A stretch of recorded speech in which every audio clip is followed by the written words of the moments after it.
So welcome to this video. I'm going to walk you through the process of creating a link in bio that really converts. Over the last year, I've tested almost every way you could set up your link in bio and website structure. I'm going to show you what actually works for my clients and why everything else fails. So one important note before we start is that this is especially made for people that are building a warm audience on Instagram. The insight would still apply when using ads, but this is specifically tested on getting organic followers, clicking the link in bio themselves and converting into a client. Okay, so let's get into it. The first thing I want to communicate is that there is one key principle in business and marketing, and that's to always think from the client perspective.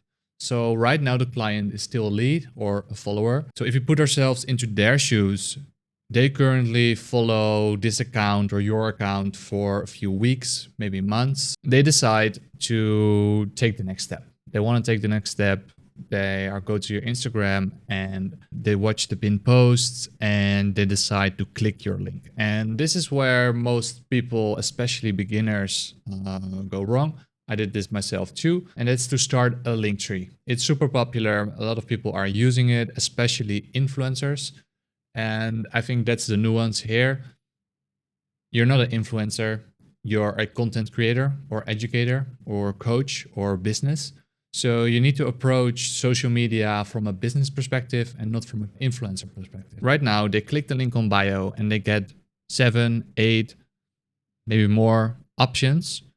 And not all of these options lead into a sale. They often contain free stuff, lead magnets, the high ticket offer. You can see already why this wouldn't convert as well as just leading someone directly to the thing you want them to know. There's a few downsides to a link tree. One of the first one is that it's often pretty slow. Second is that it has branding from Linktree or bio.site, unless you start to pay. You can't really customize it as much as you usually want to.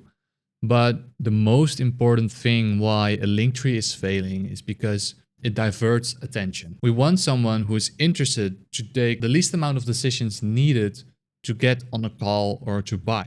If we're not going to use a link tree, what else are we going to use for the link in bio?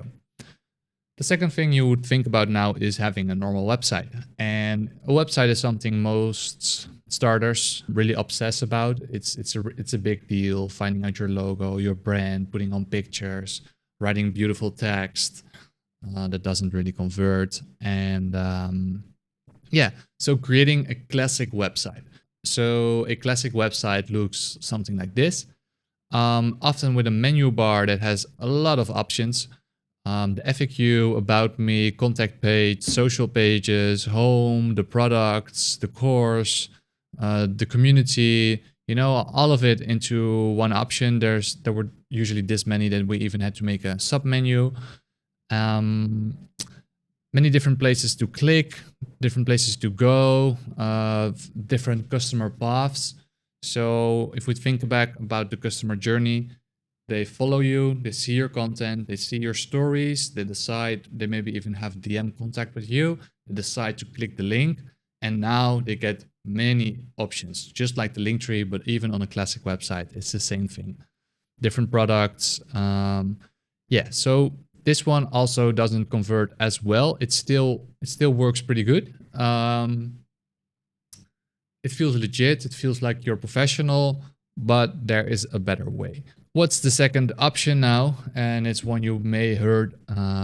It's being pushed a lot, especially by big coaches and gurus. It's to run a funnel or to run landing pages, sales pages that are optimized for conversion, optimized for selling. They go into the opposite direction of a classic website and they look something like this.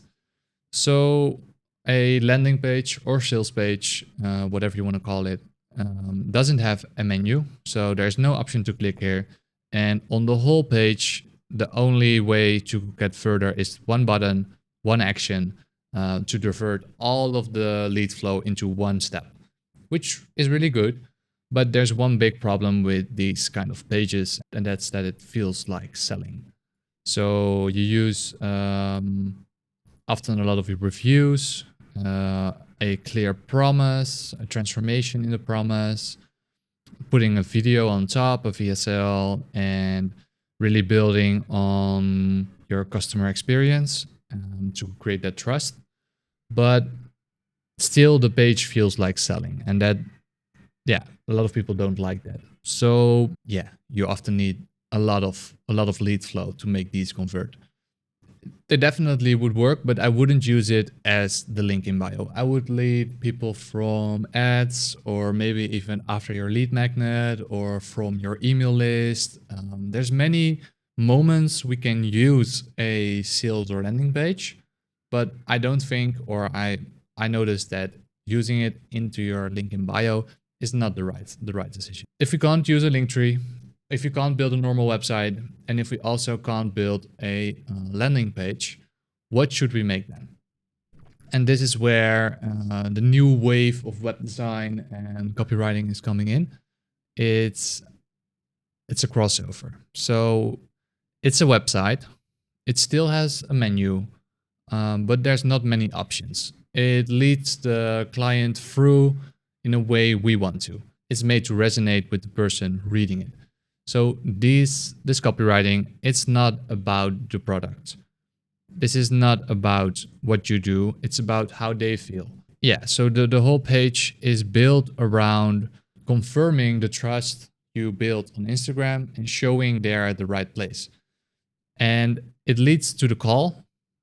Or if you scroll far enough and get all of the information, it leads to one of the two products, which has the first logical step or the main product. And you can see that even on the top page, it also leads to one of these two. So even though there's a menu and even though there's options, there's just two options. And we structured the whole website like the second part of the journey.